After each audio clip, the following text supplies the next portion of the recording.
बाबासाहेबांनी आमच्यासाठी काय केलं? हा प्रश्न जर खरंच तुमच्या मनात येत असेल ना, तर एकदा ऐकाच. भारतरत्न डॉक्टर बाबासाहेब आंबेडकरांनी माणसाला माणूस म्हणून जगण्याचा अधिकार मिळवून दिला. 2 दिवस सिलेंडर मिळालं नाही म्हणून एवढे कासावीस झालो होतो आपण.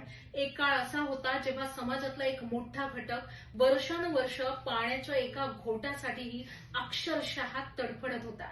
मुळात आपण माणूस आहोत की जनावर आहोत यातलाही फरक कळू नये एवढ्या हाल अपेष्टा सोसलेल्या त्या जीवाला डॉक्टर बाबासाहेब आंबेडकरांनी सन्मान मिळवून दिला.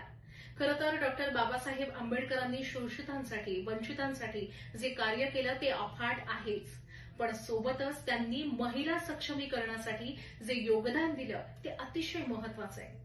त्यांनी महिलांना समान हक्क मिळावा यासाठी ठाम भूमिका घेतली. बरं, त्यांनी कोणत्या एखाद्या विशिष्ट जातीच्या महिलांसाठी कार्य केलं का? तर नाही. त्यांनी अखंड भारतातल्या महिलांना त्यांचे हक्क मिळवून दिले. त्यांनी मांडलेल्या हिंदू कोड बिलामुळेच आज आपल्याला वडिलोपार्जित संपत्तीत समान हक्क मिळालाय. स्त्रीधनावर पूर्ण मालकी मिळाली आहे. बाळावर पूर्ण हक्क मिळालाय. बाळ दत्तक घेण्याचा कायदेशीर हक्क मिळाला, अधिकार मिळाला. कायदेशीर घटस्फोट घेण्याचा, पोटगी मिळवण्याचा हक्क मिळाला. विधवा पुनर्विवाहाला कायदेशीररित्या मान्यता मिळाली. बालविवाह बंदी कायद्याचे ज्या तरतुदी होत्या त्या अधिक मजबूत झाल्या. बहुपत्नीत्वावर बंदी आली. समान वारसा हक्क मिळाला.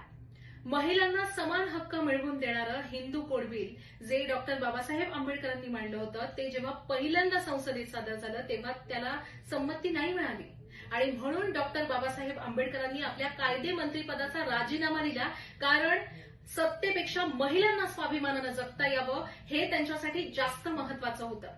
त्यांनी कामगारांचे कामाचे 12 तास 8 तासांवर आणले. प्रसूती रजा, भरपगारी रजा, पीएफ, त्यानंतर बोनस असे अनेक हक्क मिळवून देऊन त्यांनी कामगारांच्या आयुष्यात जणू क्रांतीच घडवली. त्यांनी भारतीय अर्थव्यवस्थेत अमूलाग्र असं योगदान दिलं. त्यांनी पर्यावरणाच्या रक्षणासाठी, प्राण्यांच्या रक्षणासाठी सुद्धा कार्य केलं. या पृथ्वीवर जन्माला येणाऱ्या प्रत्येक जीवाला अधिकार आहे जगण्याचा आणि त्यासाठीच वापर व्हावा माझ्या ज्ञानाचा, हेच त्यांचे विचार होते.